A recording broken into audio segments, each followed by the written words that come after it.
pelajari Vietnam.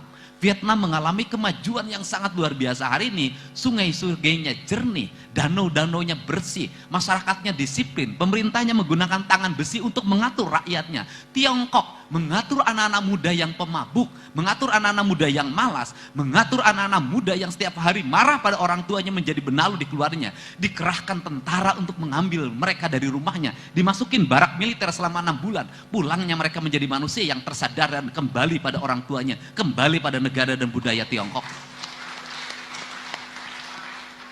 Teologikal ini akan saya terapkan di Jawa Barat. Tidak bisa dalam setiap tahun cerita kita hanya cerita geng motor. Tidak bisa dalam setiap tahun cerita kita hanya cerita tawuran. Tidak bisa setiap tahun cerita kita ada cerita orang yang mati karena oplosan. Ini harus segera dihentikan. Kenapa? Kita punya kebudayaan, kita punya nilai ajaran Islam sebagai nilai-nilai ritualitas, sebagai nilai-nilai substansial, nilai-nilai spiritualitas. Tetapi kenapa kita tidak bisa menyelesaikan hal-hal yang remeh-temeh dan kecil ini? Faktornya cuma satu, kita lebih senang membangun wacana dibanding bertindak nyata.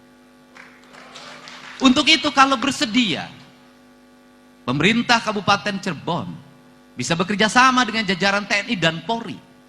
Pemerintah provinsi bersedia membangun mesnya.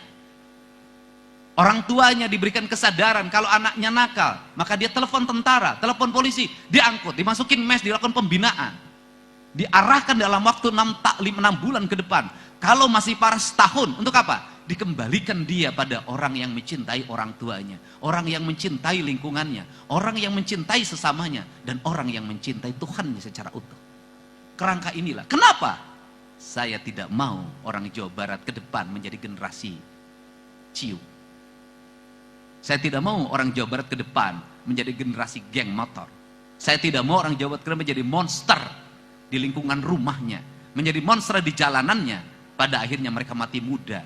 Ketika mati muda itulah, saya tidak mau orang-orang terdidik berasal di luar Jawa Barat kemudian mendominasi dan orang sini selamanya hanya menjadi kuli terhadap Tuhan.